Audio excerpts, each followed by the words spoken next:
बिस्मिल्लाहिर्रहमानिर्रहीम अस्सलाम वालेकुम। सऊदी अरब से शेंजन जाना या दुनिया के किसी भी मुल्क से शेंजन के स्टेट्स में जाना, स्पेशली स्पेन के अंदर जाना हर किसी का ख्वाब होता है और अच्छे ख्वाब सजाए जो है वहाँ पर पहुँचकर अपनी अच्छी ज़िंदगी के मुतलाशी होते हैं। आज की वीडियो में हम बात करने वाले हैं कि आप सऊदी अरब के अंदर रहते हुए आप अपना जो स्पेन का वीज़ा है ऑनलाइन किस तरह से अप्लाई कर सकते हैं, बिना एजेंट्स पर पैसे ज़ाया किए हुए और बिना किसी चक्कर के जो है दूसरे लोगों के चक्कर काटते हुए आप अपने घर से बैठे हुए खुद किस तरह अप्लाई करेंगे, किस तरह से अपॉइंटमेंट बुक होगी और क्या प्रोसीजर होगा, शुरू से लेकर एंड तक मुकम्मल तफसीलात मिलेगी। तो अगर चैनल पर नए हैं तो चैनल को सब्सक्राइब कर लें, बेल आइकन प्रेस कर लें ताकि इस तरह की जो मुफीद वीडियोज़ हैं वो आप तक पहुँच सकें। तो आपने जो है वीडियो को शुरू से लेकर एंड तक देखेंगे तो आपको मुकम्मल समझ आएगी। आपने बीच में वीडियो को नहीं छोड़ना, छोड़ेंगे स्किप करेंगे तो आपको मुकम्मल इन्फॉर्मेशन नहीं मिल पाएगी। हम पहले इसके बारे में ओवरव्यू के बारे में बात कर लेते हैं। हम बात कर रहे हैं कि आप जो है शेंजन में यानी कि स्पेन का वीज़ा कैसे अप्लाई करेंगे। अगर स्पेन का वीज़ा मिल जाता है तो आप शेंजन कंट्रीज़ के तमाम मुल्कों में जो है विज़िट कर सकते हैं। ठीक है, अब हम बात करने वाले हैं शेंजन वीज़ा यानी कि स्पेन के टूरिस्ट वीज़ा के बारे में। स्पेन के वीज़ा के बारे में आपको बताते चलें कि अगर आपने जो है स्पेन का वीज़ा अप्लाई करना है तो आपकी जो मेन डेस्टिनेशन है वो स्पेन होना चाहिए। यानी कि अगर आपने जर्मनी जाना है, स्पेन जाना है और स्विट्ज़रलैंड जाना है तो आपके जो ज़्यादा स्टे है आपका वो स्पेन के अंदर होना चाहिए। अगर आप अपना ट्रैवल का जो देंगे कि मैंने यहाँ यहाँ जाना है तो उसमें आपने जो सबसे ज़्यादा दिन है वो आपने स्पेन में शो करने हैं या मुकम्मल दिन आप जो है वो स्पेन के भी दिखा सकते हैं। ठीक है, और इसके बारे में आपको जो वीज़ा फ़ीस है वो आपकी नॉन रिफंडेबल होती है जो कि आपको पे करना होते हैं। ठीक है, और इसके अलावा एप्लीकेशन के बारे में मुकम्मल डिटेल आपको मैं आगे जाके बताता हूँ। ये तो जस्ट ओवरव्यू आपको दे रहा था। वीज़ा फ़ीस की बात कर लेते हैं। वीज़ा फ़ीस इसकी 355 सऊदी रियाल होगी। 6 से 12 साल के बच्चों की फ़ीस 177 रियाल होती है। ठीक है, आप कैश या डेबिट मादा कार्ड से आप इसको पे कर सकते हैं। ठीक है, और अगर 6 साल से कम है तो उसकी कोई फ़ीस नहीं होती है। ठीक है, और इसके अलावा जो उनके अपने सर्विस चार्जेस हैं स्पेन के जो वहाँ पर एम्बेसी के अंदर वो 79 रियाल और 35 हलाला हैं जिसके अंदर वैट शामिल है और ये आपको पेएबल इन कैश है, यहाँ पर क्लियरली लिखा हुआ है। ठीक है, और 6 साल से कम उम्र के जो बच्चे हैं वो इससे एग्जम्प्ट हैं यानी उनके लिए कोई सर्विस चार्जेस या कोई फ़ीस नहीं है। ठीक है, the applicable visa fees in Saudi riyal as per the current exchange rate, वो आपको करंट एक्सचेंज रेट के हिसाब से लेंगे तो यहाँ पर ऑलमोस्ट फिक्स ही होता है तो आपको जो है आपको वो पे करना होगा। The fees is non refundable, अगर वीज़ा नहीं लगता तो ये पैसे आपको वापस नहीं मिलेंगे, पैसे आपके ज़ाया हो जाएंगे। ठीक है, उसके बाद डॉक्यूमेंट कौन कौन से चाहिए होंगे। ठीक है, सऊदी सिटीज़न के लिए और चेकलिस्ट है, नॉन सऊदी सिटीज़न के लिए और है, डिप्लोमेटिक के लिए और है। ट्रैवल इंश्योरेंस इसके लिए मैंडेटरी है। ठीक है, आप अपनी ट्रैवल इंश्योरेंस यहाँ से बुक कर सकते हैं किसी भी आप जो है कोई भी, या तो अगर आप सऊदी अरब के अंदर हैं तो आपने जो भी इंश्योरेंस ली होगी उसके अंदर ट्रैवल इंश्योरेंस कवर्ड होती है। आप अपनी इंश्योरेंस की वेबसाइट से जो है उसको जो है वो डाउनलोड कर सकते हैं। अब हम बात कर लेते हैं चेकलिस्ट की कि कौन कौन से डॉक्यूमेंट्स रिक्वायर्ड होंगे। हम यहाँ से जो है नॉन सऊदी सिटीज़न की जो चेकलिस्ट है उसको क्लिक करके यहाँ से ओपन कर लेते हैं। अब सबसे पहले देखिए आपने जो वीज़ा एप्लीकेशन फॉर्म है वो आपने फिल करना है इंग्लिश में और उसको साइन करना है। ठीक है, वीज़ा फ़ीस के बारे में यहाँ पर क्लियरली मेंशन कर दिया गया है कि वीज़ा फ़ीस जो है वो नॉन रिफंडेबल है। और नंबर 3 पर 2 रिसेंट पासपोर्ट साइज़ पिक्चर चाहिए होंगी वाइट बैकग्राउंड के साथ जिसको आपने कोई स्टेपल या ग्लू नहीं लगाना है। ठीक है, वाइट बैकग्राउंड के साथ अच्छी क्वालिटी की होनी चाहिए जिसमें आपका फुल फेस जो है वो शो हो रहा हो, आपका 4 mm ओवर हेड और 8 mm बिलो द चिन ये होना चाहिए। आप तस्वीर वाले के पास जाएंगे उसके पासपोर्ट की पिक्चर भरेंगे तो वाइट बैकग्राउंड की आपको ये पिक्चर बना देगा। आपके पास ओरिजिनल पासपोर्ट होना चाहिए जो कि एटलीस्ट 3 महीने तक वैलिड होना चाहिए। ठीक है, और एटलीस्ट उसके 2 पेज खाली होने चाहिए। ठीक है, और इसके अलावा अपने पासपोर्ट के तमाम फ्रंट पेज की कॉपी करवानी है और कॉपी करवाने के बाद तमाम पेजेस जहाँ पर इससे पहले अगर कोई शेंजन का वीज़ा लगा है या जहाँ जहाँ पर इमिग्रेशन की स्टैंप है उन तमाम पेजेस की आपने कॉपी करवा देनी है।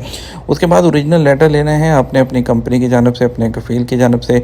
ठीक है, जिसमें आपकी सैलरी लिखी हो, डेट ऑफ जो कॉन्ट्रैक्ट है, एम्प्लॉयमेंट, आपके एक्सपेंसेस, आपकी सैलरी के इनके तमाम डिटेल उसके अंदर मेंशन होनी चाहिए। ठीक है, उसके बाद आपने इसको चैम्बर ऑफ कॉमर्स करवा लेना है यानी कि गुरफा तजारिया आपने इसको करवा लेना है। ठीक है, और इसके अलावा आपके the letter by sponsor should include guarantee of return and including personal and contact details of the sponsor और the person responsible for the applicant including mobile number.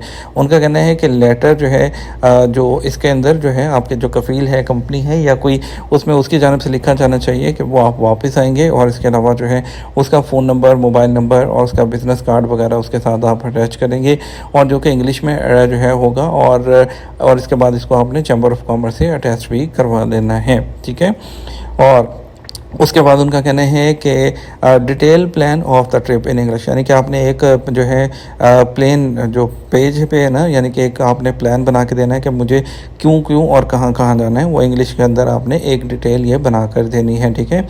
जहाँ पर काम करते हैं अगर तो कोई गवर्नमेंट सेक्टर में है तो उसकी आईडी जो कि आपकी एम्प्लॉय आईडी होती है उसकी कॉपी, और इसके अलावा जो माइनर्स अगर चिल्ड्रन साथ कर रहे हैं तो उसके जो उसका गार्डियन है उसके डॉक्यूमेंट चाहिए होंगे। ओरिजिनल बैंक स्टेटमेंट चाहिए होगी आपके पिछले 6 माह की, जिसमें आपका इतना बैलेंस होना चाहिए कि आपके वहाँ पर एक्सपेंसेस जो हैं वो कवर हो सकें।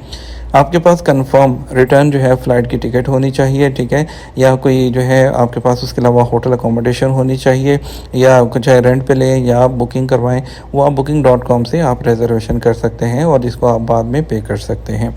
ट्रैवल इंश्योरेंस आपके पास होनी चाहिए जो कि 30,000 जो है यूरो तक कवर करे और पूरे ड्यूरेशन के अंदर, और वो आप जो है ऑनलाइन ख़रीद भी सकते हैं। और जो है अगर बुपा वगैरह आपके पास इंश्योरेंस है किसी कंपनी की तो उसमें ऑलरेडी फ्री में कवर्ड भी होती है, और ये अगर बाय भी करते हैं तो बहुत ज़्यादा महंगी नहीं होती है, ठीक है।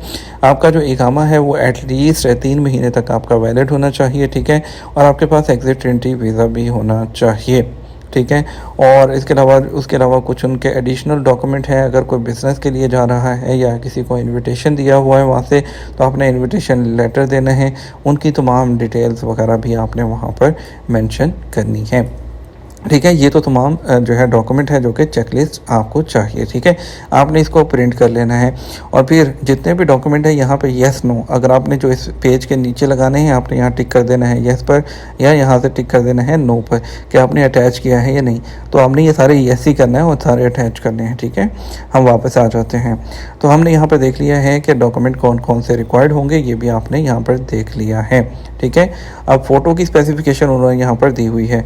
फ़ोटो की ये स्पेसिफिकेशन इस तरह से होगी, 3.5 ऊपर से, 3 राइट साइड से, 4.5 इस साइड से। तो ये आपको इतनी टेंशन लेने की ज़रूरत नहीं है, आप जब भी जाएंगे अगर वो फ़ोटो वाले के पास तो वो खुद ही आपको ये वाली फ़ोटो बना कर दे देगा। कितने दिन लगेंगे वीज़ा आने में, यहाँ पर लिखा हुआ है कि as soon as system allow करता है। सऊदी नेशनल जो है यानी कि सऊदियों के लिए 3 से 4 दिन के अंदर अंदर जो है वीज़ा का जो प्रोसेसिंग है वो हो जाती है, ठीक है। और इसके अलावा ये कहते हैं लेकिन गारंटी नहीं है कि इन्हीं 3 से 4 दिन के अंदर अंदर हो जाएगा। उनका कहना है कि इंडिविजुअल केसेस में मैक्सिमम 30 दिन भी लग सकते हैं, लेकिन नॉर्मली 10 से 12 दिन के अंदर अंदर इनका जो रिस्पॉन्स है वो आ जाता है, ठीक है। और उसके बाद अब क्या करना है आपके पीछे ये डाउनलोड फॉर्म। नेक्स्ट स्टेप पर आएंगे तो यहाँ पर ये देखिए कि एप्लीकेशन फॉर्म है जो कि इंग्लिश लैंग्वेज में, इसको आपने डाउनलोड कर लेना है। ये फॉर्म है, इस पर आपने यहाँ पे फ़ोटो लगेगी, ठीक है। ये आपका सरनेम, आपकी तमाम डिटेल, पर्सनल डिटेल, जो चीज़ें लिखी ये सारी आपने जो है इस पर फिल कर लेनी है आपसे रिलेटेड, ठीक है। फिल करना नहीं आता तो किसी से फिल करवा लीजिएगा इसको। ये फॉर्म फिल करना है और ये तमाम डॉक्यूमेंट जो मैंने पहले आपको बताए हैं इसके नीचे लगाने हैं इसी सीक्वेंस में जिस सीक्वेंस में ये चेकलिस्ट है, ठीक है। इन सब के लिंक आपको नीचे डिस्क्रिप्शन में मिल जाएंगे। आपने इसको डाउनलोड करना है, इसको फिल कर लेना है। उसके बाद फिल करने के बाद क्या करना है, आपने यहाँ पे इसी वेबसाइट पे आ जाना है। ये बुक अपॉइंटमेंट है, ठीक है। यहाँ पे बुक योर अपॉइंटमेंट पे आपने क्लिक करना है, ठीक है।